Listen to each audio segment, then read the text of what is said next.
الحمد لله نحمده ونستعينه ونستغفره ونؤمن به ونتوكل عليه ونعوذ بالله من شرور أنفسنا ومن سيئات أعمالنا من يهده الله فلا مضل له ومن يضلله فلا هادي له وأشهد أن لا إله إلا الله وحده لا شريك له وأشهد أن محمدا عبده ورسوله الذي أرسله بالحق بشيرا ونذيرا وداعيا إلى الله بإذنه وسراجا منيرا أعوذ بالله من الشيطان الرجيم بسم الله الرحمن الرحيم يا أيتها النفس المطمئنة ارجعي إلى ربك راضية مرضية فادخلي في عبادي وادخلي جنتي. وقال تعالى في موضع آخر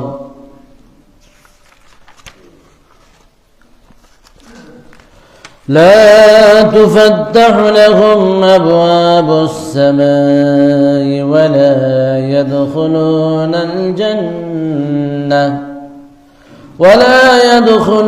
الجنة حتى يلج الجمل في سم الخياط. উপস্থিত সম্মানিত মুসলিমবৃন্দ, প্রথমে আমরা আল্লাহ তাআলার শুকরিয়া আদায় করি যে আল্লাহ রাব্বুল আলামিন মৃত্যু এবং জীবনকে দান করেছেন, সৃষ্টি করেছেন এবং এই জীবনকে পরীক্ষার জন্য নির্ধারণ করেছেন। এই পরীক্ষায় যারা সফল হবে তারা জান্নাতে যাবে এবং যারা ব্যর্থ হবে তারা জাহান্নামে যাবে। এই দিক নির্দেশনা, সতর্কতা সবকিছু আল্লাহ রাব্বুল আলামিন আমাদের দিয়েছেন। এজন্য আমরা তার শুকরিয়া আদায় করি, আলহামদুলিল্লাহ রাব্বিল আলামিন। অতঃপর দরুদ ও সালাম বর্ষিত হোক বিশ্ব মানবতার মুক্তির দূত সৈয়দুল মুরসালিন খাতামুন নবিয়্যিন জনাব মুহাম্মদুর রাসূলুল্লাহ সাল্লাল্লাহু আলাইহি সাল্লামের প্রতি, যে রাসূল মানুষের মৃত্যু কিভাবে হয়, মানুষ কিভাবে জীবন প্রাপ্ত হয়ে এই পৃথিবীতে অবস্থান করার পরে এক সময় মৃত্যুর কোলে ঢলে পড়ে, কিভাবে ফেরেশতা এসে জীবন কবজ করে নিয়ে যান। কারোর আত্মার ইল্লিনে নাম লেখা হয়, কারো আত্মার সিজ্জিনে নাম লেখা হয়, অতঃপর দেহে আবার সে আত্মা ফিরিয়ে দেওয়া হয়। কিভাবে হয়, কোন পদ্ধতিতে হয়, তার সব কিছুর বর্ণনা রাসূল করিম সাল্লাল্লাহু আলাইহি সাল্লাম আমাদের কাছে বর্ণনা করে দিয়েছেন। এজন্য আমরা তার প্রতি দরুদ প্রেরণ করি, আল্লাহুম্মা সাল্লি আলা মুহাম্মাদ ওয়া আলা আলি মুহাম্মাদ সাল্লাল্লাহু আলাইহি ওয়াসাল্লাম। সম্মানিত মুসলিমবৃন্দ, মৃত্যু প্রতিটা মানুষকে, কুল্লু নাফসিন যায়িকাতুল মাউত, আল্লাহ রাব্বুল আলামিন বলছেন প্রত্যেক জীবনকেই মৃত্যুর স্বাদ গ্রহণ করতে হবে। হয়তো এই আত্মা স্থানান্তরিত হয়ে চলে যাবে, রূহ চলে যাবে, কিন্তু দেহকে অবশ্যই কবরে যেতে হবে, অথবা সাগরে হলেও মরতে হবে, আগুনে হলেও পুড়তে হবে। যেভাবেই হোক মৃত্যু অবধারিত। এমনকি আল্লাহ রাব্বুল আলামিন বলছেন যে মৃত্যু থেকে তোমরা পলায়ন করছো, কখনো পারবে না। যদিও তোমরা একেবারে অভেদ্য দুর্গে অবস্থান করো, সেখানেও মৃত্যু তোমাকে পেয়ে যাবে। সুতরাং মৃত্যু থেকে পলায়ন করার সুযোগ আমাদের কারো নেই। কারো হয়তো আগে হবে, কারোর পরে হবে। আজকে যারা বেঁচে আছে আর কতদিন, হয়তো যারা একেবারে ছোট বাচ্চা তারা 60 থেকে 70 বছর, যাদের বয়স হয়তো 40 থেকে 50 তারা 20 থেকে 25 বছর, যাদের বয়স 60 থেকে 70 বছর হয়তো আর 10 বছর, এর বেশি তো নয়। এরপরে কিন্তু মরে যেতে হবে।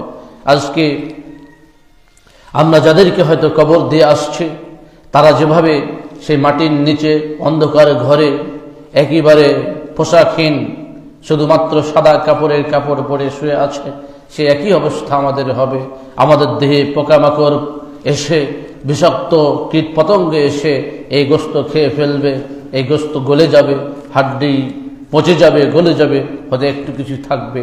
এই অবস্থা আমাদের সবারই হবে, হয়তো আজ নয়তো কাল অথবা কিছুদিন পরে। এই জন্য মৃত্যু একটি ভয়ঙ্কর বিষয়। যখনই মৃত্যুর চিন্তা আসে তখনই কান্না আসে, আসা দরকার। যখনই মৃত্যুর কথা আসে, মরে যেতে হবে, কবরের চিন্তা আসে, তখনই মাথা হ্যাং হয়ে যায় যে আমি আর কতদিন বাঁচব, আমাকে তো এভাবে রেখে দেওয়া হবে, এভাবে আমাকে আত্মীয় স্বজন কেউ 1 মিনিটও বিলম্ব করার চেষ্টা করবে না।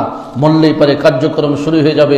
কে কবর খনন করতে যাবে, কে কাফনের কাপড় কিনতে যাবে, কে সংবাদ দেবে, এভাবে শুরু হয়ে যাবে আয়োজন। এই আয়োজনের মাধ্যমে আমাকে আপনাকে এই কবরের মধ্যে রেখে দেওয়া হবে। কেউ 1 মিনিটও বিলম্ব করার চেষ্টা করবে না। যতই ভালোবাসো, স্ত্রী আপনাকে অনেক ভালোবাসে, কিন্তু মরে গেলে আর পাশেও যাবে না, কাঁদবে, দূর থেকে কাঁদবে। সন্তান আপনাকে অনেক ভালোবাসে, কিন্তু মরে গেলে কিন্তু আর সন্তান আপনার পাশে থাকবে না। সন্তান প্রচেষ্টা করবে কিভাবে আপনাকে দ্রুত দাফন করে দেওয়া যায়, এটাই পৃথিবীর নিয়ম। সুতরাং এই মৃত্যুকে ভয় করার জন্য রাসূল করিম সাল্লাল্লাহু আলাইহি সাল্লাম বারবার বলতেন, যাকসিরু, তোমরা বেশি বেশি হাজমা লাজ্জাত, যে জীবনের স্বাদকে মিটিয়ে দেয় যে মৃত্যু, সেই মৃত্যুকে বারবার স্মরণ করো। রাসূল করিম সাল্লাল্লাহু আলাইহি সাল্লাম মাঝে মধ্যেই তিনি বলতেন, তোমরা কবর জিয়ারত করো, তোমরা কবরে যাও, কবর জিয়ারত করো।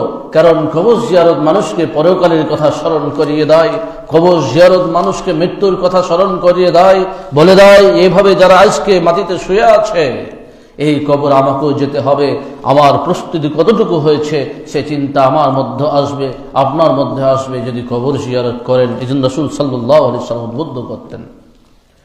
তো মৃত্যু কিভাবে হবে? আমাদের মধ্যে কেউ ভালো মানুষ আছে, কেউ খারাপ মানুষ আছে। ভালো মানুষের মৃত্যুটা খুব সহজে হয়। ভালো মানুষের মৃত্যুর সময় জান্নাত থেকে ফেরেশতারা আসেন, ফেরেশতারা তাকে আহ্বান করেন, সুন্দরভাবে আত্মা বের হয়ে চলে যায়। খারাপ মানুষেরা যখন মৃত্যুর সময় হয়ে যায়, পৃথিবী ত্যাগ করার সময় যখন হয়ে যায়, জাহান্নাম থেকে চটের সালা দুর্গন্ধযুক্ত কাপড় নিয়ে আসে এবং সেভাবে তার জান কবজ করে নিয়ে যাওয়া হয়, ইল্লিন পর্যন্ত যেতেই পারে না। এজন্য যখন মুমিনের মৃত্যু কিভাবে হয় সে বর্ণনা দিয়ে আল্লাহ রাব্বুল আলামিন বলছেন যে তখন আত্মাকে বলা, ইয়া আইয়াতুহান নাফসুল মুতমাইন্না, হে প্রশান্ত আত্মা, হে প্রশান্ত আত্মা, যারা কর্মে ফলে ভালো কর্মের সাথে জড়িত, সওয়াবের ক্ষেত্রে তারা অনেক সওয়াবের কাজ করেছে, হে প্রশান্ত আত্মা, ইরজি ইলা রাব্বিকি, ফিরে এসো, চলে আসো তোমার রবের সন্তুষ্টির দিকে। ফাদখুলি ফি ইবাদি, আমার বান্দার অন্তর্ভুক্ত হয়ে যাও এবং আমার জান্নাতে প্রবেশ করো। সম্মানিত উপস্থিতি, কিভাবে আমাদের জান কবজ করা হয় একটি লম্বা হাদিসের মধ্যে বারা ইবনে আযিব রাদিয়াল্লাহু তাআলা আনহু বর্ণনা করছেন যে আমরা একদিন একজন লোকের কবর জানাজার সালাতে অংশগ্রহণ করার জন্য, দাফন কার্যে অংশগ্রহণ করার জন্য বের হলাম। তিনি আনসারী সাহাবী ছিলেন। আমরা কবরস্থানে যখন পৌঁছলাম, সেখানে গিয়ে দেখলাম তখনও কবর খনন সম্পন্ন করা হয় নাই। রাসূল সাল্লাল্লাহু আলাইহি সাল্লাম বসে আছেন, আমরাও তার চারপাশে বসে গেলাম এবং আল্লাহর রাসূল তার হাতে একটা কাঠ ছিল, যে কাঠ দিয়ে তিনি মাটিতে মারছিলেন, মাটিকে একটু করে ঠোকা মারছিলেন আর কথা বলছিলেন। আমাদের মাথায় যেন পাখি বসে আছে এমন মনোযোগ দিয়ে শুনছিলাম। রাসূল বক্তব্য দিচ্ছেন, বসে বসে আমরা শুনছি। তিনি এর মধ্যে বললেন, ইস্তাইযু বিল্লাহি মিন আযাবিল কবর, হে লোক সকল, তোমরা কবরের আযাব থেকে আল্লাহর কাছে আশ্রয় প্রার্থনা করো, তোমরা কবরের আযাব থেকে আল্লাহর কাছে আশ্রয় প্রার্থনা করো, তোমরা কবরের আযাব থেকে আল্লাহর নিকট আশ্রয় প্রার্থনা করো।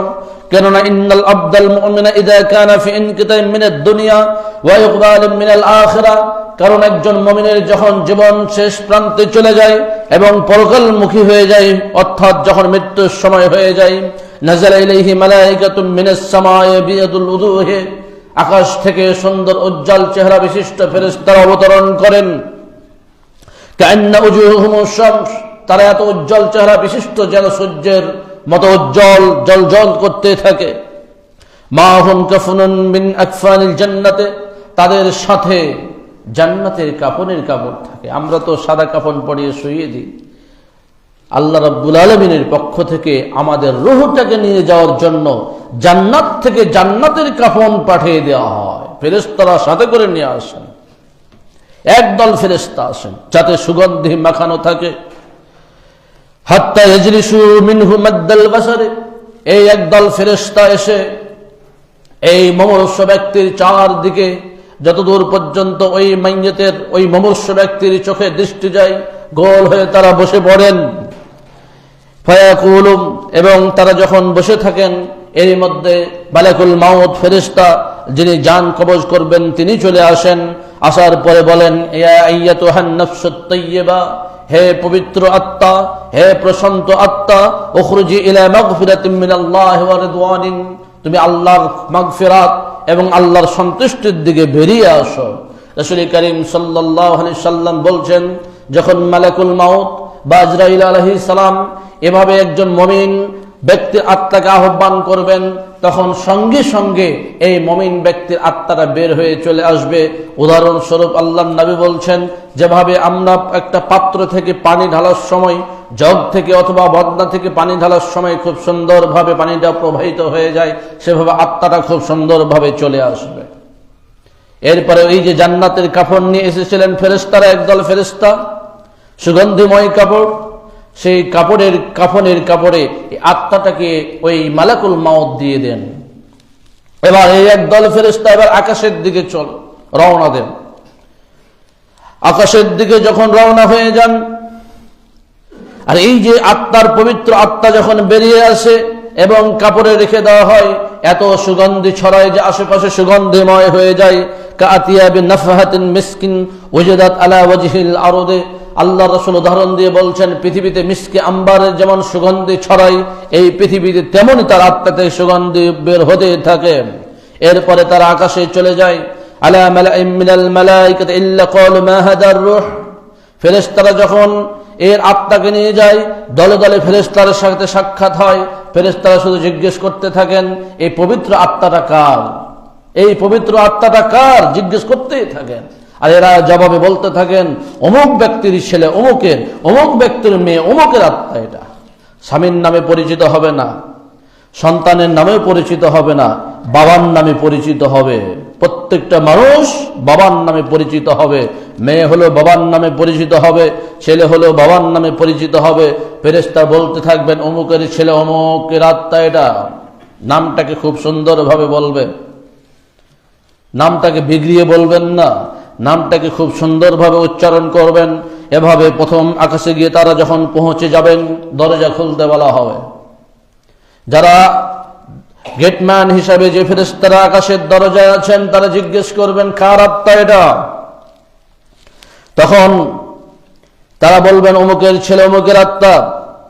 ফলে ফাইফতাহু লাহুম ফায়ুসাইয়ুহু মিন কুল্লি সামাইন মুকাররিবুহা ইলা সামাইল্লাতি, এরপরে ফেরেশতারা এই দরজা খুলে দেবেন এবং এর প্রশংসায় কথা বলতে থাকবেন, সাথে করে নিয়ে আর এক আকাশ পর্যন্ত পৌঁছে দেবেন।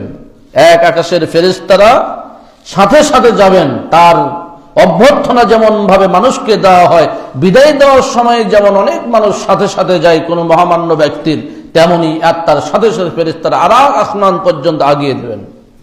এভাবে এক আসমান নয়, দুই আসমান নয়, সপ্ত আসমানের ওপরে আরশ আজিমের কাছে যখন এই আত্মাকে নিয়ে যাওয়া হবে, তখন আল্লাহ রাব্বুল আলামিন বলবেন যে এর নামটা ইল্লিয়িন, এর নামটা লিপিবদ্ধ করে দাও। ইল্লিয়িন কোথায় আছে তাহলে? সপ্ত আকাশের উপরে ইল্লিইন আছে, এই ইল্লিইনে তার নামকে লিখে দেওয়া হবে। নামটা যখন লিখে দেওয়া হবে, তারপরে ফেরেশতাদেরকে আল্লাহ রাব্বুল আলামিন বলবেন, যাও সসম্মানের আত্মাটাকে সাথে করে নিয়ে দুনিয়াতে আবার নিয়ে যাও, এবং যেখানে তাকে কবরস্থ করা হয়েছে কবর তার আত্মাটাকে দেহতে দিয়ে দাও। যখন কবরস্থ করে দেওয়া হবে, কবরে যখন ফেলে দেওয়া হবে, রেখে দেওয়া হবে, ওয়াইদুহু ইলাল আরদি ফাইন মিনহা খালাকতুহুম, আল্লাহ বলছেন আমি পৃথিবী থেকে সৃষ্টি করেছি, এই মাটি থেকে তাকে সৃষ্টি করেছি, এই মাটিতে তাকে আমি ফিরিয়ে দেব এবং এই মাটি থেকে তাকে আবার আমি উত্তোলন করব, সুতরাং তাকে মাটিতে আবার নিয়ে যাও। ফাতুহাদু রূহু ফি জাসাদিহি, এরপর তার আত্মাকে বা তার দেহে ফুঁকে দেওয়া হবে। এরপর দুইজন ফেরেশতা আসবেন যাকে মুনকার এবং নাকির বলা হয়, এবার জিজ্ঞেস করবেন মান রব্বুকা। যেহেতু মুমিন ব্যক্তি, তিনি সঙ্গে সঙ্গে উত্তর দিবেন রব্বি আল্লাহ, আমার রব হচ্ছেন আল্লাহ। ওমা দীনুকা, তোমার দিন কি? তিনি বলবেন দীন আল ইসলাম, আমার দিন হচ্ছে ইসলাম। এরপরে জিজ্ঞেস করা হবে মান হাযা রাজুল্লাযী বুইসা ফীকুম, তোমাদের মাঝে যে লোকটিকে পাঠানো হয়েছিল নবী হিসেবে তার নাম কি? এ ব্যক্তি বলে দিবেন হুয়া রাসূলুল্লাহ মুহাম্মদ সাল্লাল্লাহু আলাইহি সাল্লাম।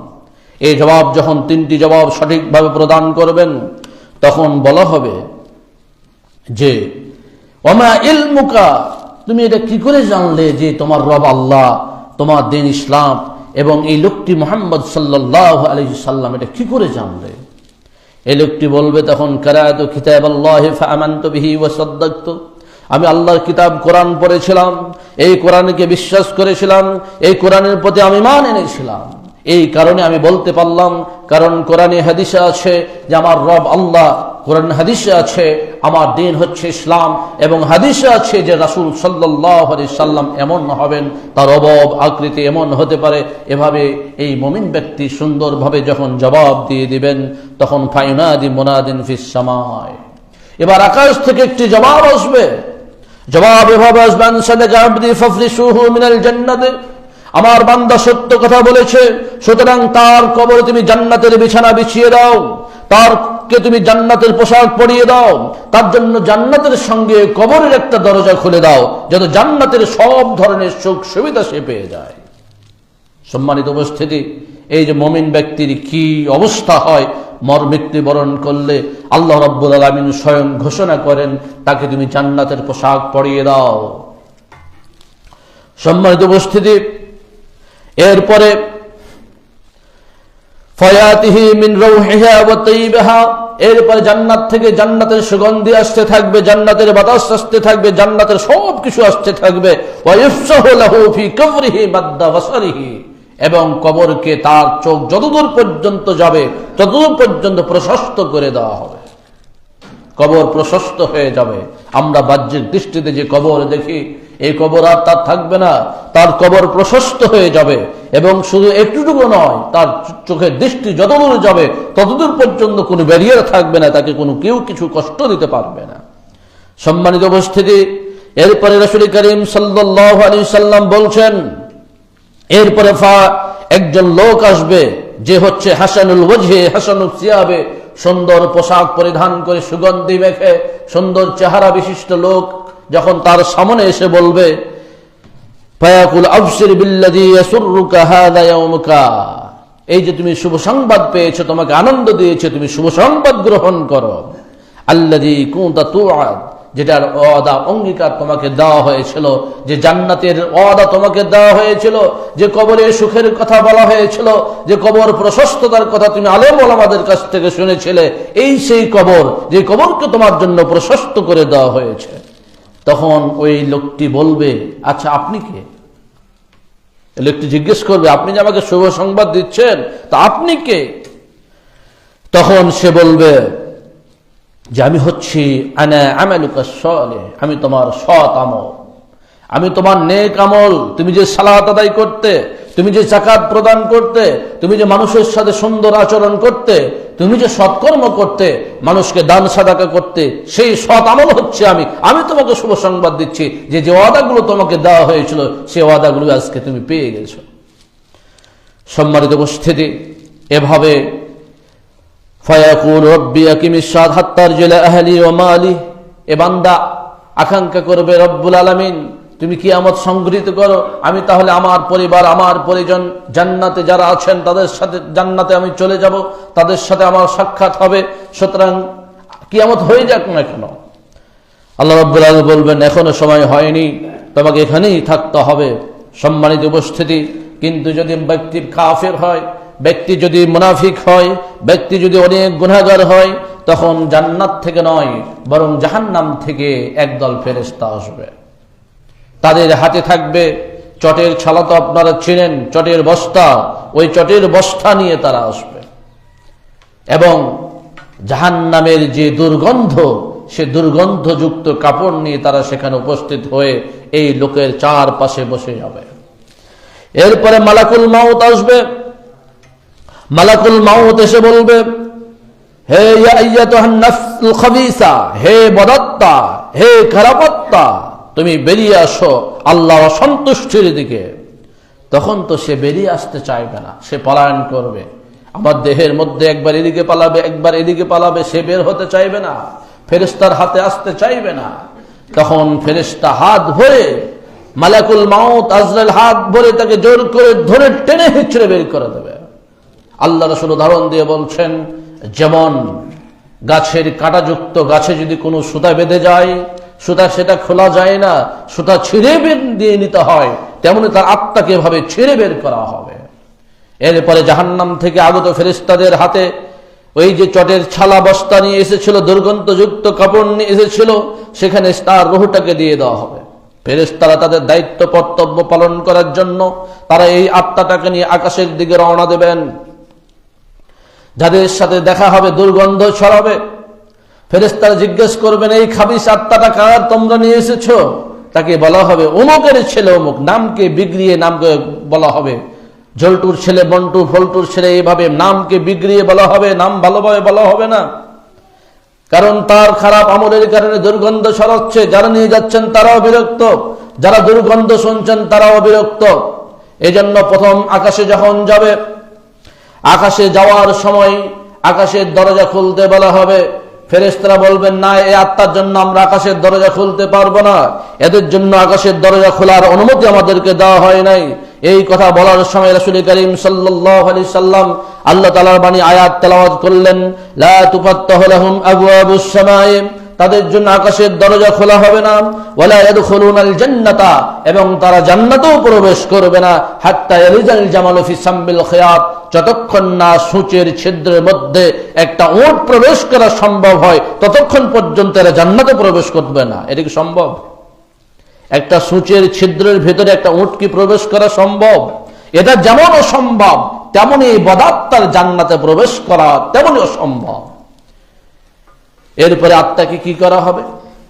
ফেরেশতারা এই বদাত্মাকে আর হাতে নিয়ে থাকবেন না, তারা ছুঁড়ে ফেলবেন এই জমিনে। তো জমিনে যখন এই আত্মাকে ছুঁড়ে ফেলা হবে, স্বাভাবিকভাবে তো পড়বে না। আত্মা কি ফেলে দিলে চলে আসবে সুন্দরভাবে নিচে? আসবে না।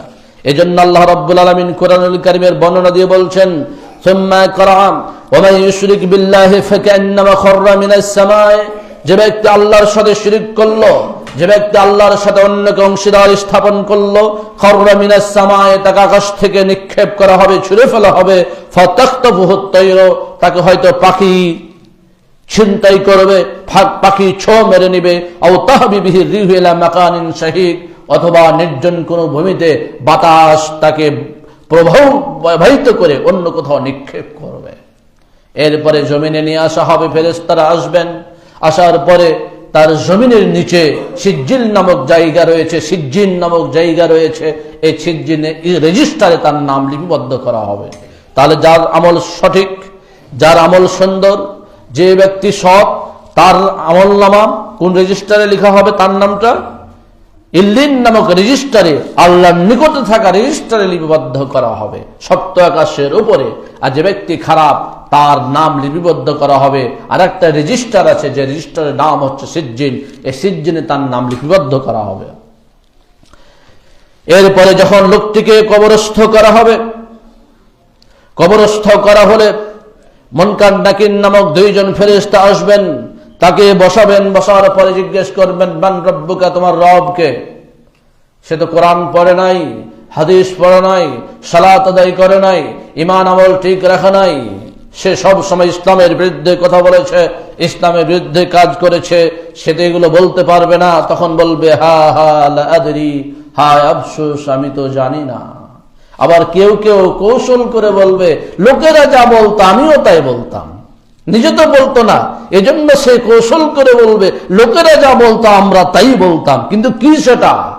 তখন ফেরেশতা বলবে লা মা তালাইতা ওয়ালা দানাই, তুমি পড়ো নাই, তুমি জানো না, তুমি শিখো নাই, তুমি মিথ্যা কথা বলছো।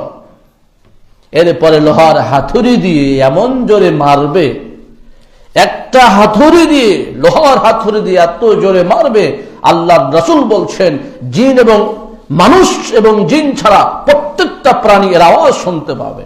এমনকি তিনি বলছেন যদি তোমরা তোমাদের লাশগুলোকে, তোমাদের আত্মীয় স্বজনকে কবরস্থ না করার আশঙ্কা আমি না করতাম, তাহলে তোমাদেরকে আমি শোনাতাম কবরে কি শাস্তি দেওয়া হয়। সম্মানিত উপস্থিতি, এই লোকটিকে আবার যখন জিজ্ঞেস করা বাবা দিনুকা, তোমার দিন কি, সে আবার বলবে হ্যাঁ লা আদরি, আমি জানি না। তাকে জিজ্ঞেস করা হবে ওই লোকটিকে, যে লোকটিকে তোমাদের কাছে নবী হিসেবে প্রেরণ করা হয়েছিল, সে বলবে হ্যাঁ লা আদরি, হায় আফসোস আমি সেটাও জানি না। এরপরে ফায়ুনাদি মুনাদিন মিনাস সামায়ে, আকাশ থেকে একজন আহ্বানকারী আহ্বান করে বলবেন আন কাযাবা, সে মিথ্যা বলছে। ফাফরিশু লাহু মিনান নারে, তার কবরে জাহান্নামের আগুনের পোশাক বিছিয়ে দাও, আগুনের বিছানা বিছিয়ে দাও, এবং তার জাহান্নামের সাথে, জাহান্নামের দরজার সাথে তার দিকে দরজা একটা খুলে দাও।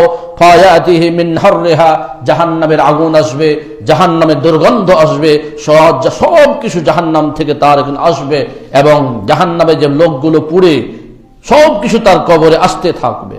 এরপর একজন খুব খারাপ চেহারা বিশিষ্ট, খুব খারাপ পোশাক পরে, দুর্গন্ধ যুক্ত ইয়া নিয়ে আসবে সামনে। আসার পরে বলবে তুমি যে, তোমাকে যে আলেম ওলামা বলেছিলেন, ওয়াজ করেছিলেন, যে ওয়াদা দিয়েছিলেন যে তুমি যদি ভালো কাজ না করো কবরে এটা হবে এটা হবে, আজকে সেটা পেয়েছো? তখন বলবে যে আমি তো পেলাম, কিন্তু তুমি কে? বলবো এই যে তোমার সেই খারাপ আমল, তুমি মানুষকে মারেছিলে, মানুষকে হত্যা করেছিলে, মানুষের সম্পদ লুণ্ঠন করেছিলে, মানুষের সাথে খারাপ ব্যবহার করেছিলে, এই যে খারাপ আমল, আমি হচ্ছি সেই তোমার খারাপ আমল। ফায়াকুল মান আনতা ফাওজহুকাল ওয়াজহু ইয়াজু বিশর ফামারুকাল খাবিস ফায়াকুল রাব্বি লা তাকুমিস সায়ের। পর বলবে আল্লাহ তুমি কখনো কিয়ামত হয়ও না, কিয়ামত হলে জাহান্নামে এর থেকে আরো কঠিন শাস্তি হবে, অতএব কিয়ামত যেন না হয়, কবরে যা হচ্ছে কবরে হোক। ভয়ে আতঙ্কে সেই কথাগুলো বলবে। সম্মানিত উপস্থিতি, এভাবেই মূলত একজন মানুষ মারা গেলে ভালো এবং মন্দের পার্থক্য হবে। সম্মানিত উপস্থিতি, এজন্য ভালো মানুষ এবং মন্দ মানুষ হওয়া খুব জরুরি। আমাদেরকে ভালো মানুষ হতে হবে, মন্দ থেকে দূরে থাকতে হবে। মানুষের ভালো মানুষ হলে মানুষ প্রশংসা করবে, খারাপ মানুষ হলে মানুষ বদনাম করবে। আপনি যদি ভালো মানুষ হন অবশ্যই মানুষ আপনার প্রশংসা করবে, আপনার প্রতিবেশীরা ভালো বলবে, আপনার বন্ধু বান্ধবেরা ভালো বলবে, এলাকার মানুষেরা ভালো বলবে। একদিন রাসূল করিম সাল্লাল্লাহু আলাইহি সাল্লামের পাশ দিয়ে একদল লোক একটা লাশ নিয়ে গেল। রাসূলের সাথে যারা বসেছিল তারা সবাই বলল যে লোকটি খুব ভালো, লোকটি এমন ছিল, লোকটি সৎ আমল করত, লোকটি মানুষের সাথে ভালো ব্যবহার করত, মানুষকে দান সাদাকা করত, মানুষের সাথে উত্তম আচরণ করত। আল্লাহ রাসূল বললেন ওয়াজাবাত ওয়াজাবাত ওয়াজাবাত। আরেকটা লোকের জানাজা নিয়ে যাওয়া হলো। লোকজন বলল লোকটা এত খারাপ ছিল, এটা করতো ওটা করতো এটা করতো। আল্লাহ রাসূল বললেন ওয়াজাবাত ওয়াজাবাত। ওমর ইবনুল খাত্তাব রাদিয়াল্লাহু তাআলা দাঁড়িয়ে গেলেন, দাঁড়িয়ে যাওয়ার পর বললেন ইয়া রাসূলুল্লাহ মাল ওয়াজাবাত। ওয়াজাবাত মানে কি? কার জন্য কি ওয়াজিব হয়ে গেল, কার জন্য কি আবশ্যক হয়ে গেল? আল্লাহ রাসূল বললেন তোমরা যাদের প্রশংসা করলে তার জন্য জান্নাত ওয়াজিব হয়ে গেল, এবং তোমরা যাদের বদনাম করলে, যাদের দুর্নাম করলে তার জন্য জাহান্নাম ওয়াজিব হয়ে গেল। কারণ তোমরা হচ্ছে এই পৃথিবীতে ভালো মন্দের সাক্ষ্যদাতা। তোমরা যেই সার্টিফিকেট দেবে সেটাই হবে ওই লোকটির সম্পর্কে কবরে, সেটাই হবে। সম্মানিত উপস্থিতি, এবার আসুন আমরা আমাদের মাইয়াতের জন্য কি কি কাজ করতে পারি। যখন একজন ব্যক্তি মুমূর্ষ অবস্থায় থাকে, কখনো জ্ঞান থাকে কখনো জ্ঞান নেই, কখনো জ্ঞান ফিরে আসে কখনো জ্ঞান ফিরে আসে না, তখন তাকে লাক্কিনু, আল্লাহ রাসূল বলছেন লাক্কিনু মাউতাকুম লা ইলাহা ইল্লাল্লাহ, এমন অবস্থায় তাকে কালেমা লা ইলাহা ইল্লাল্লাহ পাঠ করার জন্য তালকিন দিতে হবে, মৃত্যুর পরে নয়। যখন তার জীবন থাকবে, মনে হবে তার জ্ঞান ফিরে এসেছে, সে কথা বলতে পারবে, তখনই তাকে লা ইলাহা ইল্লাল্লাহ কালেমাটা একবার পাঠ করানোর চেষ্টা করবেন, বারবার নয়। কারণ বারবার সে বিরক্ত হবে, কষ্টে আছে, অনেক হয়তো বিপদের মধ্যে আছে, সেজন্য বিরক্ত হলে অবশ্যই নয়, আপনাকে এই কালেমা লা ইলাহা ইল্লাল্লাহর তালকিন দিতে হবে। এই জীবিত অবস্থায় যদি আপনি মনে করেন যে তাকে আমি সূরা নাস তেলাওয়াত করে শোনাবো, তেলাওয়াত করে শোনাতে পারেন, কিন্তু সূরা ইয়াসিন পাঠ করে শোনাতে হবে কথা হাদিসে নেই। যেটা আছে সেটা জয়ীফ হাদিস, আমলযোগ্য নয়। আপনি যে কোনো সূরা, কোরআনের সূরা হিসেবে ইয়াসিনও পাঠ করতে পারেন, কোরআনের সূরা হিসাবে, বিশেষ ফজিলত হিসাবে নয়। সুতরাং একজন মুমূর্ষ ব্যক্তির সামনে আপনি প্রথম কাজ হচ্ছে তালকিন দিবেন কালেমা লা ইলাহা ইল্লাল্লাহ। এরপরে আপনি যদি তেলাওয়াত করে শোনান, সে যদি পছন্দ করে আপনি কোরআন তেলাওয়াত করে শোনাতে পারেন, কিন্তু মৃত্যুর পরে নয়, মৃত্যুর আগে। সম্মানিত উপস্থিতি, একজন মানুষ যখন মরে যাবে সঙ্গে সঙ্গে তাকে কিবলামুখী করে দেওয়ার চেষ্টা করতে হবে।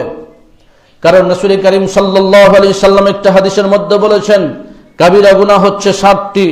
শেষে গিয়ে বলছেন ওয়াইলাহাদুন বিল বাইতিল হারাম কিবলাতুকুম আহইয়ান ওয়া মুআতান, এবং তোমরা অবশ্যই বাইতুল্লাহ শরীফে, হারাম শরীফে কখনোই বিদ্রোহ করবে না, এটা কবিরা গুনাহ। কারণ এই কিবলা হচ্ছে তোমাদের জীবিতেরও কিবলা, তোমাদের মৃত্যুরও কিবলা, অর্থাৎ মরার পরেরও কিবলা এটা, জীবন্ত অবস্থারও কিবলা এটা। সুতরাং মানুষ মরে গেলে তাকে কিবলামুখী করে দিতে হবে, এটা সুন্নত সম্মত পন্থা। এরপরে হচ্ছে যদি একজন মানুষের জীবন থাকে, মুমূর্ষ অবস্থায় থাকে, তার জন্য অবশ্যই তাকে কালেমা লা ইলাহা ইল্লাল্লাহ শুধু নয়, জিকির গুলো তাকে স্মরণ করিয়ে দিতে হবে। কারণ আল্লাহ রাব্বুল আলামিন বলছেন ইসাব্বিতুল্লাহুল্লাযীনা আমানু বিল কওলিস সাবিত, যারা ঈমানদার, যারা ঈমান এনেছে, আল্লাহ রাব্বুল আলামিন তাদেরকে সাবিত রাখেন এই কালেমা লা ইলাহা ইল্লাল্লাহর মাধ্যমে। এরপরে একজন মুমূর্ষ ব্যক্তির ধারণা আল্লাহ সম্পর্কে যেন ভালো হয়। সে হয়তো অসুস্থ অবস্থায় আছে, অনেক কষ্ট হচ্ছে, এরপরেও তাকে আল্লাহ সম্পর্কে ভালো ধারণা করতে হবে। কারণ নবী সাল্লাল্লাহু আলাইহি সাল্লাম মৃত্যু 3 দিন আগে বলেছিলেন লা ইয়ামুতান্না আহাদুকুম, তোমাদের অবশ্যই কেউ যেন মৃত্যুবরণ না করে ইল্লা ওয়া হুয়া ইহসিনু বিল্লাহি যান্না, তার ধারণা যেন আল্লাহ সম্পর্কে ভালো থাকে। আল্লাহ সম্পর্কে যদি ধারণা খারাপ হয় যে আল্লাহ কাউকে অসুস্থ দেন না, আমাকেই দেন, কষ্ট শুধু আমাকেই দেন, এরকম যদি আল্লাহর প্রতি ধারণা করেন, আল্লাহ কিন্তু আপনাকে ভালো ফলাফল দেবেন না। এই জন্য আল্লাহর প্রতি ধারণা ভালো রাখতে হবে। আল্লাহ হয়তো আমার পরীক্ষা করার মাধ্যমে আমাকে জান্নাতে দিতে চান, আমার গুনাহগুলো দুনিয়াতে মিটিয়ে দিতে চান, এই জন্য হয়তো আল্লাহ আমাদেরকে পরীক্ষা করছেন।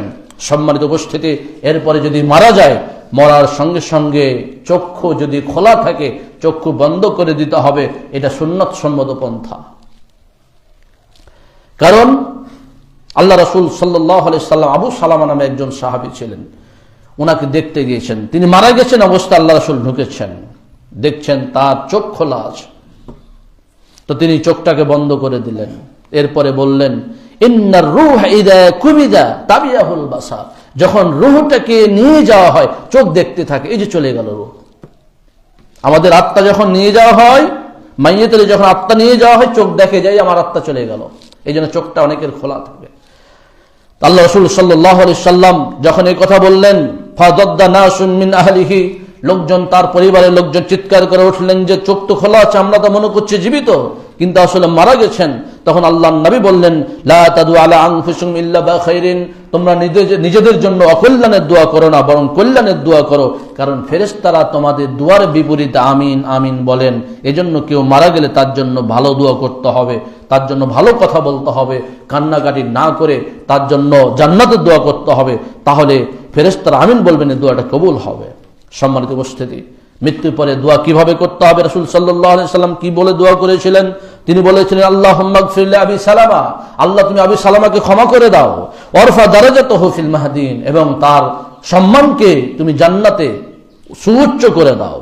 এই দোয়াটা রাসূল করিম সাল্লাল্লাহু আলাইহি সাল্লাম করেছিলেন। এরপরে আসুন, যখন কোনো ব্যক্তি মারা যাবে তার পুরো দেহকে ঢেকে দিতে হবে। ঢেকে দেওয়াটাই রাসূল সাল্লাল্লাহু আলাইহি সাল্লামের সুন্নাত। আল্লাহর রাসূল যখন মারা গিয়েছিলেন, রাসূল করিম সাল্লাল্লাহু আলাইহি সাল্লামকে ঢেকে দেওয়া হয়েছিল। এবং উহুদের যুদ্ধে যখন অনেক সাহাবী শাহাদাত বরণ করেছিলেন, তাদের মধ্যে ছিলেন জাবের রাদিয়াল্লাহু তাআলা আনহুর পিতা আব্দুল্লাহ। তিনি বলছেন জিয়া বিআবি ইয়াউমা উহুদিন, উহুদের দিন আমার পিতাকে নিয়ে আসা হলো, ওয়াকাদ মুসিলা বিহি, এবং আমার পিতার অঙ্গহানি করা হয়েছিল, শরীরের অঙ্গগুলোকে টুকরো টুকরো করে কাটা হয়েছিল। হাত্তা উদিয়া বাইনা ইয়াদাই রাসূলুল্লাহ সাল্লাল্লাহু আলাইহি সাল্লাম, রাসূলের সামনে যখন লাশটি রাখা হলো, ওয়াকাদ সুজ্জিয়া সাওবান, এবং একটা কাপড় দিয়ে আমার পিতার লাশটাকে ঢেকে দেওয়া হয়েছিল। আমি গেলাম আমার পিতার মুখমণ্ডল থেকে ওই কাপড়টি সরানোর জন্য, আমাকে আমার লোকেরা নিষেধ করলো। সুম্মা জাহাবতু আকশিফ আনহু, আমি আবারও গেলাম কাপড়টি সরানোর জন্য, আবারও আমাকে নিষেধ করলো। তখন রাসূল সাল্লাল্লাহু আলাইহি সাল্লাম বললেন, ফারুফিয়া ফাসামিয়া সাওতা সায়হাতিন, যখন তার কাপড়টি উঠিয়ে দেওয়া হলো, একজন মহিলা এত জোরে চিৎকার করলেন যে, মান হাযিহি, কে? আল্লাহ রাসূল বললেন, মান হাযিহি, চিৎকারকারী কে? ফকল ইবনু আমরিন, ইবনাতু আমরিন, বলা হলো এটা হচ্ছে আমরের মেয়ে অথবা আমরের বোন। আল্লাহ রাসূল তখন বললেন, ফালিমা তাবকি আও লা তাবকি, তোমরা কাঁদো বা নাই কাঁদো। ফামা যালাতিল মালাইকাতু তুদিল্লুহু বিআজনিহাতিহা হাত্তা রুফিয়া, আল্লাহর ফেরেশতারা তাকে তাদের ডানা দিয়ে ছায়া করে আছে, তোমরা কাঁদো বা নাই কাঁদো। সম্মানিত উপস্থিতি, এরপরে যখন সময় হয়ে যাবে, পরিবেশ তৈরি হবে, এই লাশটিকে যত দ্রুত সম্ভব দাফন করার ব্যবস্থা করতে হবে। এটা পৃথিবীর নিয়ম। আপনার বাবা মারা গিয়েছে, আপনাকে তাড়াতাড়ি দাফন করার ব্যবস্থা করতে হবে। ভালোবাসা আছে, দোয়ার মাধ্যমে প্রকাশ করতে হবে, ভালোবাসা আছে, দান সাদাকার মাধ্যমে প্রকাশ করতে হবে। কিন্তু যখন মারা যাবে তাকে আর আটকে রাখা যাবে না। রাসূল করিম সাল্লাল্লাহু আলাইহি সাল্লাম বলছেন, আসরিউ বিল জানাজাহ, তোমরা জানাজার দ্রুত ব্যবস্থা করো। ফাইন কানাত সালিহাতান ফাকাররাবতুমুহা ইলাল খায়র, যদি সে সৎ ব্যক্তি হয় তাহলে তো তোমরা কল্যাণের দিকে নিয়ে যাচ্ছ, আর যদি অসৎ ব্যক্তি হয় তাহলে তোমরা তোমাদের গর্দান থেকে খারাপ ব্যক্তিকে সরিয়ে দিচ্ছ। সুতরাং তোমরা বিলম্ব করবে না, মারা গেলে দ্রুত তোমরা কবরস্থ করার চেষ্টা করবে। এরপরে আসুন, মৃত্যুর সংবাদ মানুষকে জানাতে হবে, কারণ জানা যায় যত বেশি লোক অংশগ্রহণ করবে তত বেশি সফায়াত পাবে, মানুষের সুনাম পাবে। এজন্য রাসূল করিম সাল্লাল্লাহু আলাইহি সাল্লাম যখন তার কাছে বাদশা নাজাশের মৃত্যু সংবাদ আসলো, তিনি নিজেই মসজিদের মেম্বারে তিনি ঘোষণা করলেন যে না, নাজাশি ফি ইয়াউমিল্লাযী মাতা ফীহি, তিনি মসজিদের মেম্বারে তার মৃত্যু সংবাদ দিয়ে বললেন, ওয়া খারাজা বিহিম ইলাল মুসাল্লা, তাদেরকে সাথে করে নিয়ে মুসাল্লায় গেলেন এবং তার 4 তাকবীরে জানাজার সালাত আদায় করলেন। এরপরে রাসূল করিম সাল্লাল্লাহু আলাইহি সাল্লামের মসজিদে একজন লোক ছিল, অন্য হাদিস আছে একজন মহিলা সেবা করত, মসজিদের খাদেম ছিলেন, খুব কালো মহিলা বা কালো পুরুষ ছিল। তো সে লোকটি রাত্রে মারা গেল। রাত্রে মারা যাওয়ার কারণে রাসূল সাল্লাল্লাহু আলাইহি সাল্লামকে সাহাবীরা জানালেন না, যে রাত্রে দাফন কাফন করে দিলেন, তারা না জানেনি। তো যখন সকাল হলো, রাসূল জানতে পারলেন যে লোকটি মারা গেছে এবং তাকে দাফন করে দেওয়া হয়েছে। তিনি বললেন, তোমরা আমাকে জানাওনি কেন? তোমরা গোপনে গোপনে কেন তোমরা কবরস্থ করলে, আমাকে জানাওনি কেন? এই যে না জানার বিষয়টা, কারণ আল্লাহ রাসূল বলছেন আমার দোয়া এই মাইয়িতের জন্য কাজে আসে। তো আপনার জানাজা না জানানোর কারণে, গোপনে আপনি দাফন কাফন করার কারণে অনেকে জানতে পারল না, অনেকে সে দোয়া করতে পারলেন না, যার ফলে সে দোয়া থেকে বঞ্চিত হবে। সুতরাং আমাদের বৈধ পন্থায় জানাতে হবে। আপনি মসজিদে জানাতে পারেন, মসজিদের মাইকে শুধু মৃত্যুর সংবাদ দিতে পারেন, এতে কোনো গুনাহ হবে না। বরং নিষেধ করা হয়েছে কোনটা? যেটা জাহেলি যুগে করা হতো। কিভাবে জাহেলি যুগে করা হতো? একটা ভ্যান ভাড়া করত, ভ্যান ভাড়া করে বা এরকম কিছু একটা, তাদের যুগে যে ঘোড়া ছিল, ঘোড়া নিয়ে মরে মরে গিয়ে বলতো, হে লোক সকল, আমাদের বিশিষ্ট সমাজপতি অমুকের সভাপতি যে সময় সে পদ ছিল, অমুকের অমুক, মানে আগে 10 লাইন প্রশংসা, 10 লাইন প্রশংসা, তার নাম উল্লেখ করার পরে তখন বলতো মারা গেছে। এইগুলোকে নিষেধ করা হয়েছে। রাসূল সাল্লাল্লাহু আলাইহি সাল্লাম এই পদ্ধতিতে মৃত্যু সংবাদ দিতে নিষেধ করা হয়েছে, কিন্তু জানাজার সংবাদ জানানোর জন্য নিষেধ করেন নাই। এক সাহাবী নিষেধ করেছিলেন, সেটা তার ব্যক্তিগত তাকওয়া ছিল, এটা নয়। বরং রাসূল সাল্লাল্লাহু আলাইহি সাল্লাম নিজে মসজিদে নববীতে মৃত্যু সংবাদ দিচ্ছেন। জাফর বিন আবি তালিব যখন শহীদ হলেন মুতার যুদ্ধে, তখনও তিনি এরকম মৃত্যু সংবাদ দিয়েছিলেন। সম্মানিত উপস্থিতি, এরপরে এই মৃত্যুকে গোসল দিতে হবে। গোসল কিভাবে দিবেন? গোসল আপনি 3 বারও দিতে পারেন, 5 বারও দিতে পারেন, এর থেকে বেশিও দিতে পারেন, যখন পরিস্থিতি বুঝে আপনাকে কাজ করতে হবে। যদি শরীরে ময়লা মাটি বেশি থাকে, গন্ধ বেশি থাকে, আপনি একাধিকবার গোসল করাবেন। গোসল করার পর ওযু করাবেন, ওযুর স্থানগুলো আগে করাবেন। এরপরে সুগন্ধি দিবেন। আপনি বড়ই পাতা দিয়ে, রাসূল সাল্লাল্লাহু আলাইহি সাল্লাম বড়ই পাতা ব্যবহার করতে বলেছেন। এই বড়ই পাতা কয়টি ব্যবহার করতে হবে এ ব্যাপারে কোনো হাদিসে নেই, তবে উলামায়ে কেরামগণ বিজোড় সংখ্যক ব্যবহার করতে বলেছেন। সেটা 3টি হতে পারে, সেটি 5টি হতে পারে, 7টি হতে পারে। বড়ই পাতা পানিতে ব্যবহার করে আপনি সেটা সিদ্ধও করতে পারেন, গরমও করতে পারেন। যদি মনে করেন যে শীতের দিন আপনি পানি গরম করে আপনার বাবাকে, আপনার আত্মীয় গোসল করাবেন, এতে কোনো দোষ নেই। এরপরে আসুন, অনেক হাদিস আছে কাফন পরাতে হবে। এই কাফন পরানোর একটা ফজিলত আছে। একদিন রাসূল সাল্লাল্লাহু আলাইহি সাল্লাম গোসল করানো, কাফন পরানোর বিশাল একটা ফজিলত রাসূল সাল্লাল্লাহু আলাইহি সাল্লাম বর্ণনা করেছেন যে এই কেউ যদি গোসল করায় এবং কাফন পরায় এবং তার লজ্জাস্থানকে না দেখে, এটা খুব গুরুত্বপূর্ণ বিষয় যে আপনি যখন কোনো ব্যক্তিকে গোসল করাবেন অথবা কাফন পরাবেন, এদিকে অবশ্যই খেয়াল রাখতে হবে যেন তাকে কোনোভাবে তার লজ্জাস্থান সম্পর্কে অবগত না হয়। কারা গোসল করাবে? প্রথমে মাহারাম যারা, যদি মেয়ে হয় তার যে মাহারাম নারী দ্বারা নারীকে গোসল করাবে, মহিলাদের গোসল করাবে। আর যদি স্বামী স্ত্রী হয়, স্ত্রী স্বামীকে গোসল করাতে পারে, স্বামী স্ত্রীকে গোসল করাতে পারে। রাসূল করিম সাল্লাল্লাহু আলাইহি সাল্লাম আকাঙ্ক্ষা প্রকাশ করেছিলেন, আয়েশাকে বলেছিলেন, তুমি যদি আমার আগে মারা যাও আমি তোমাকে গোসল করাবো, আমি তোমাকে কাফন পরাবো, এই কথা বলেছিলেন। এবং রাসূল সাল্লাল্লাহু আলাইহি সাল্লাম মরার পরে আয়েশা রাদিয়াল্লাহু তাআলা আনহা গোসল অংশগ্রহণ করেছিলেন। সুতরাং স্বামী স্ত্রী পরস্পরকে গোসল করাতে পারে। কেমন পোশাক পরাবেন? আপনি সাদা কাপড় পরাবেন। কয়জন কিনতে যাবেন? একটা প্রশ্ন ছিল যে কয়জন কাফনের কাপড় কিনতে যাবেন। তো যদি বলে যে আপনারা সভাপতি, সেক্রেটারি, ক্যাশিয়ার যারা আছেন সবাই মিলে যাবেন, এটাই ভালো হবে নাকি? আসলে কাপড় কিনতে কাকে পাঠাবেন, কে যাবেন, এটা তো আপনার ব্যক্তিগত বিষয়। এখানে কয়জনকে যেতে হবে এগুলো বিষয় নয়। ছেলে যাবে না, মেয়ে যাবে না, কে যাবে, যে কেউ একজন এনে কাফনের কাপড় ব্যবস্থা করলেই যথেষ্ট হবে। এখানে কোনো ব্যক্তির সম্পর্কিত নয়। এরপরে তার সালাত আদায় করতে হবে। তার সালাত আদায়ে যত লোক বেশি হবে তত বেশি ভালো হবে। রাসূল সাল্লাল্লাহু আলাইহি ওয়াসাল্লাম একটা হাদিসে বলছেন যদি 100 জন হয় এবং 100 জনই প্রশংসা করে যে লোকটা ভালো ছিল, আল্লাহ তাদের সুপারিশকে কবুল করবেন। এমনকি 40 জনের কথা বলা হয়েছে। যদি কোনো জানাজায় 40 জন ব্যক্তি অংশগ্রহণ করে এবং সবাই বলে না লোকটা ভালো ছিল, তাহলে লোকটাকে আল্লাহ জান্নাত দেবেন। অতদূর না, এমনকি যদি 4 জন প্রতিবেশী, বেশি নয় 4 জন প্রতিবেশী যদি একটা লোকের ব্যাপারে বলে যে না লোকটা ভালো ছিল, লোকটার প্রশংসা করে, আল্লাহ রাসূল বলছেন যে আল্লাহ তাআলা বলেন যে তোমরা যখন ভালো বললে আমিও ভালো বললাম, যেগুলো তার খারাপ গুণ ছিল আমি সেগুলো ক্ষমা করে দিলাম। এজন্য আমরা মাইয়েতের অবশ্যই প্রশংসা করব। জানাজা কয়জন বহন করবেন, জানাজা কয়জন বহন করতে হয়, এটা আপনার যদি 4 জন তো লাগেই। এরপরে যদি মনে হয় যে অনেক ভারী লাশ, আপনি আরো বেশি মানুষের সহযোগিতা নিতে পারেন, অসুবিধা নাই। জানাজার কয় জায়গায় রাখবেন, কত জায়গায় রাখবেন, এ ব্যাপারে কোনো নির্দিষ্ট দিক নির্দেশনা হাদিসে নেই। একটা জয়ীফ হাদিস আছে যে 3 জায়গায় রাখা যায়।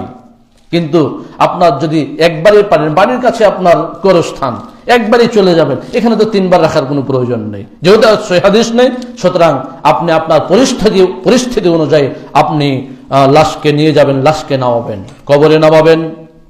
সুম্মা আমাতাহু ফাআকবারাহু। এরপর রাসূল সাল্লাল্লাহু আলাইহি সাল্লাম বলছেন ইযা ওয়াজাতুম মাউতাকুম ফিল কুবুরি ফাকুল বিসমিল্লাহি ওয়া আলা মিল্লাতি রাসূলিল্লাহ। যারা কবর দানের সাথে, লাশকে নামানোর সাথে জড়িত থাকবে, অবশ্যই রাসূল সাল্লাল্লাহু আলাইহি সাল্লাম নির্দেশনা দিচ্ছেন, তখন তারা বলবে কি যে বিসমিল্লাহি ওয়া আলা মিল্লাতি রাসূলিল্লাহ সাল্লাল্লাহু আলাইহি ওয়াসাল্লাম। এরপরে যখন লাশকে কবরে রাখা হবে সেখানেও কিন্তু ওই মাইয়িতকে কিবলামুখী করতে হবে। আমরা কিন্তু চিৎ করে শুয়ে দিই, শোন, যদি আপনি ডান পার্শ্ব করে শোয়াতে পারেন, এটাই রাসূল সাল্লাল্লাহু আলাইহি সাল্লাম যুগ থেকে চলে আসছে যে আপনি লাশকে ডান পাশে করে কিবলামুখী করে শোয়াবেন, এটাই ভালো। যদি সেটাও না পারেন অন্তত মুখটা কিবলামুখী করে রাখার চেষ্টা করবেন। এটা মৃত্যুজীবিত সবার জন্য কিবলা। সম্মানিত উপস্থিতি, এরপরে যেটা বলতে হবে, তিন মাটি দিবেন। রাসূল সাল্লাল্লাহু আলাইহি সাল্লাম 2 হাত দিয়ে মাটি দিতেন, 1 হাত দিয়ে ভাবে ফেলে না। কোন দিক থেকে মাটি দিতেন? মাথার দিক থেকে পায়ের দিকে নিয়ে যেতেন, এভাবে মাটি নিয়ে ভাবে করে দিয়ে দিতেন। 2 হাত দিয়ে 3 বার মাটি দিতেন। এটাই আমাদেরকে করতে হবে। সম্মানিত উপস্থিতি, এরপরে দোয়া করতে হবে। দাফন হয়ে গেল, দাফনের পরে দোয়া করতে হবে। কিভাবে দোয়া করবেন? রাসূল সাল্লাল্লাহু আলাইহি সাল্লাম যখন দাফন কার্য সম্পন্ন হয়ে যেত তিনি বলতেন, দেখো, ইজা ফারাগা মিন দাফনিল মাইয়িতি ওয়া খাফা আলাইহি ইস্তাগফিরু লিআখিকুম, তোমার ভাইয়ের জন্য ক্ষমা প্রার্থনা করো, কারণ তাকে এখন প্রশ্ন করা হবে। তো এই দোয়া কিভাবে করবেন? সম্মিলিতভাবে দোয়া নয়, বরং আপনি পার্সোনালি বলবেন আল্লাহুম্মা গফির লাহু, আল্লাহ তাকে ক্ষমা করে দাও। আপনি আরবি বলতে পারেন না, বাংলায় বলেন আল্লাহ তাকে ক্ষমা করে দাও, আল্লাহ তুমি তার কবরকে প্রশস্ত করে দাও, তার কবরকে জান্নাতের সাথে যোগাযোগ স্থাপন করে দাও। এভাবে দোয়া করতে পারবেন। তবে শুধুমাত্র যারা কবরের সাথে জড়িত, কবর দাফনের সাথে জড়িত তারা করবে এমনটা না, সবার জন্য এই দোয়া প্রযোজ্য, সবাই দোয়া করবেন। তবে হাত তুলে ঐক্যবদ্ধ হয়ে জামাতবদ্ধভাবে নয়। সম্মানিত উপস্থিতি, এরপরে যে বাড়িতে মাইয়াত মারা গিয়েছে সে বাড়িতে আপনারা খাদ্য পাঠাবেন। তারা খাদ্য তৈরি করে মানুষকে দাওয়াত দিয়ে খাওয়াবে এমনটা নয়, বরং এটাকে রাসূল করিম সাল্লাল্লাহু আলাইহি সাল্লামের সাহাবায়ে কেরাম নিয়াহাত মনে করতেন, এটাকে মানে তাজিয়া মনে করতেন। এটা করা যাবে না, বরং কি করতে হবে? যখন কেউ মারা যাবে তার প্রতিবেশীরা যারা আছে তারা রান্না বান্না তো করতে পারবে না, তারা শোকার্ত পরিবার, আশপাশের পরিবারেরা রান্না করে তার বাড়িতে খাবার পাঠাবে, যাতে তারা অন্তত এই কষ্টের মধ্যেও খাওয়া দাওয়া করে বেঁচে থাকতে পারে। 3 দিনের কথা বলা হয়েছে, 3 দিন খাবার পাঠাবেন ও বাড়িতে। হ্যাঁ, এখন যদি দূর থেকে কোনো মেহমান আসে, প্রতিবেশীরা কেউ দায়িত্ব না নেয়, তাহলে তো বাড়িতে রান্না করতেই হবে, এটা ভিন্ন কথা। কিন্তু ওই পরিবারের লোকদের জন্য আপনারা যারা প্রতিবেশীরা থাকবে তারা খাবার দেবে। যদি এমন হয় সমাজ থেকে ব্যবস্থা করা হচ্ছে মেহমানদের জন্য, তাতেও কোনো দোষ নেই, কিন্তু ওই বাড়ির লোকেরা রান্না বান্না করবে না, ওই বাড়ির সম্পদ নিয়ে এসে আপনি রান্না বান্না করবেন এমনটা না। ওই বাড়ির খরচ দিয়ে নয়, আপনার নিজস্ব খরচ দিয়ে, আপনার সমাজের খরচ দিয়ে আপনি বিদেশি মানুষদের বা যারা দূর থেকে এসেছেন তাদের খাবারের ব্যবস্থা করতে পারেন। সম্মানিত উপস্থিতি, এভাবেই মূলত আমাদেরকে মাইয়াত যখন মুমূর্ষ অবস্থা থেকে মৃত্যু পর্যন্ত আমাদের করণীয়গুলো আছে। আল্লাহ রাব্বুল আলামিন আমাদের সকলকে এটা বুঝার তৌফিক দান করুন। এরপরে কিছু বিষয় আছে যে কোরআন পাঠ করা সম্পর্কে আমাদের আলোচনা অলরেডি চলে এসছে। রাত্রে দাফন করা যাবে কি যাবে না আমরা বলেছি। রাত্রে সাহাবায়ে কেরাম দাফন করেছেন, দাফন করা যাবে, অসুবিধা নাই। লাশের অবস্থা ভালো নয়, আপনি রাত্রে দাফন করে দেন। যদি মনে হয় যে না লাশ সকাল পর্যন্ত থাকবে, লাশের অবস্থা ভালো আছে, আপনি সকাল পর্যন্ত অপেক্ষা করেন, লোকজন বেশি হবে। আব্দুল্লাহ বিন আব্বাস রাদিয়াল্লাহু তাআলা আনহু, তার ছেলে মারা গিয়েছেন, তিনি বাড়িতে বসে আছেন, তার যে খাদেম ছিলেন তাকে বললেন যে লোকজন কেমন হয়েছে, বলছে 40 জন পার হয়ে যাবে। তিনি বললেন ঠিক আছে, এবার চলো আমরা জানাজা পড়ি, কারণ রাসূল সাল্লাল্লাহু আলাইহি ওয়াসাল্লাম 40 জনের কথা বলেছেন যে 40 জন সুপারিশ করলে সে জান্নাতে যাবে। আমাদের এই বিষয়গুলো খেয়াল রেখে রাত বা দিন দাফনের কার্যক্রম ছাড়তে হবে। এরপরে যে বিষয়গুলো আছে, কাফন কয়জন কবরে নামতে হবে, কবরে কয়জন নামবেন এটা নির্ভর করবে লাশের উপরে। লাশ যদি ভারী হয় তো আপনি একাধিক ব্যক্তি, 3 জন 4 জন 5 জন ব্যক্তি নামবেন, কোনো অসুবিধা নেই। যদি লাশ হালকা হয়, যদি ছোট বাচ্চা হয়, 3-4 জন লাগবে, একজন আপনি নামিয়ে নিয়ে দাফন সম্পন্ন করবেন। অনুরূপভাবে যদি মেয়ে লাশ হয়, অর্থাৎ কোনো মহিলা যদি লাশ হয়, তাকে কে নামাবে? সব থেকে উত্তম হচ্ছে যদি তার মাহরাম থাকে। স্ত্রী হলে স্বামী নামাবে, মেয়ে হলে তার বাবা নামাবে। হ্যাঁ, এগুলো হলে ভালো। তবে এই ভালোর মানে এই নয় যে অন্য কেউ নামাতে পারবে না, পারবে, অন্যরাও নামাতে পারবেন, মাহরাম নয় তারপরও নামাতে পারবে। কারণ আল্লাহ রাসূলের যখন মেয়ে মারা গেলেন, ওসমানের স্ত্রী, তো তালহা রাদিয়াল্লাহু তাআলা আনহু মানে ওসমানী নামাতে গিয়েছিলেন, তো কোনো একটা কারণে ওসমানকে বলছেন তুমি আসবে না। মানে তিনি একটা বলেছিলেন যে এই রাত্রে যারা স্ত্রীর সাথে সহবাস করেছে তারা আসবে না। ওসমান রাদিয়াল্লাহু তাআলা আনহু সেদিন আরেক স্ত্রীর কাছে ছিলেন, এজন্য ওসমান তিনি যেতে পারেন না। তালহা রাদিয়াল্লাহু তাআলা আনহু তিনি রাসূলের মেয়েকে নামিয়েছিলেন কবরে, অর্থাৎ তালহা মাহরাম ছিলেন না। সুতরাং গায়রে মাহরামও নামাতে পারে। এরপরে কতক্ষণ মুখ দেখাতে পারবে গোসলের পরে, এটা তো সীমাহীন না। আপনি গোসল করানোর পরে যদি আত্মীয় স্বজন আসে দেখবে, কতক্ষণ 10 মিনিট 1 ঘন্টা, এই নিয়ে কোনো সীমাবদ্ধতা নেই। আপনি কবর দেওয়ার আগ পর্যন্ত আপনি আপনার আত্মীয় স্বজনকে লাশ দেখাতে পারেন। খাটিয়ে নিয়ে যাওয়ার সময় কালিমা শাহাদাত পাঠ করবে কি না, আসলে কালিমা শাহাদাত নয়, যখন আপনার খাটিয়ে নিয়ে যাবে 4 জন হোক, 6 জন হোক বা 5 জনই হোক, তখন তার জন্য দোয়া করতে হবে যে আল্লাহ তুমি তাকে ক্ষমা করে দাও, আল্লাহ তুমি তার কবর আযাবকে মাফ করে দাও। এই দোয়াগুলো পড়বেন, কারণ ফেরেশতারা কি করেন, আমিন আমিন বলেন। এই জন্য এই বিষয়গুলো আমাদের খেয়াল রাখতে হবে। পুরুষদের জন্য কয়জন নামবে, মেয়েদের জন্য কয়জন নামবে এটা তো নয়। আমি বলেছি লাশের অনুমতে আপনার ছেলে মেয়ে যে হোক নামবে। কবর উঁচু করে রাখতে হবে, এটা আমরা জানেন যে কবর অর্ধ হাত, রাসূলের কবর যখন দেওয়া হয় অর্ধ বিঘত মানে 1 বিঘত মাটি থেকে উঁচু করতে হবে। কেন উঁচু করতে হবে? যাতে বোঝা যায় যে এটা একটা কবর, নাহলে তো বোঝা যাবে না যে কবর। মাটি একই রকম হয়ে গেলে তো বোঝা যাবে না। আলী রাদিয়াল্লাহু তাআলা আনহুকে কোন কবরগুলো আল্লাহ রাসূল ভাঙতে বলেছিলেন? যে কবরগুলো আরো উঁচু ছিল সেই কবরগুলো ভেঙে ফেলে দিতে বলেছিলেন। তাহলে অর্ধবিঘত বা 1 বিঘত পরিমাণ, অর্ধহাত পরিমাণ কবর সাধারণ মাটি থেকে উঁচু করতে হবে এবং সুন্দর করতে হবে। এখন 4টা খুঁটি পুঁতবেন কিনা এটা ডিপেন্ড করবে। আপনি যদি ঘেরাও করেন, 4টা খুঁটি কবরের কোনো বিধানের অংশ নয়। 4টা খুঁটি যে চারদিকে পোঁতেন এটা কিন্তু কবরের কোনো বিধান নয়, বরং এটা আপনি যদি নিরাপত্তার জন্য, কবরের নিরাপত্তার জন্য আপনি ঘেরেন তাতে কোনো দোষ নেই। অনুরূপভাবে কবরে পানি ছিটানো, এই কবরে পানি ছিটানোটা রাসূল সাল্লাল্লাহু আলাইহি সাল্লাম তার এক সন্তানের কবরে পানি ছিটিয়ে মোলায়েম করেছিলেন। কেন? ওদিকের মাটি শক্ত মাটি ছিল এবং সেখান দিয়ে বাতাস ঢুকে দেওয়ার সম্ভাবনা ছিল। বাতাস ঢুকলে তো গন্ধ বের হবে। এই কারণে রাসূল সাল্লাল্লাহু আলাইহি সাল্লাম কবরে পানি ছিটিয়ে ওই মাটিটাকে লেবেল করেছিলেন। তো এরকম যদি আপনার এলাকাতে হয় যে মাটিগুলো ভালো নয়, লেবেল করতে হবে, মাটিগুলো শক্ত হয়, আপনি পানি ছিটাতে পারেন, কোনো অসুবিধা নেই। আর যদি মাটি এমনিতেই ভালো হয় তাহলে ছিটানোর প্রয়োজন নাই। মানে এটা কবরের বিধানের সাথে সংশ্লিষ্ট নয়, বরং মাটির সাথে সংশ্লিষ্ট। সুতরাং এই বিষয়গুলো আমাদের খেয়াল রাখতে হবে। আল্লাহ রাব্বুল আলামিন আমাদের সকলকে বুঝার তৌফিক দান করুন। এছাড়াও যদি অন্য কোনো প্রশ্ন থাকে আপনারা পার্সোনালি জেনে নেবেন। আল্লাহ তাআলা আমাদের সকলকে হেফাজত করুন।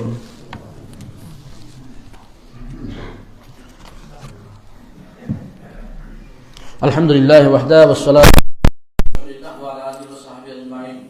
اللهم اغفر للمؤمنين والمؤمنات، اللهم اغفر للمسلمين والمسلمات، اللهم اعز الاسلام والمسلمين، اللهم انصر من نصر دين محمد واجعل منهم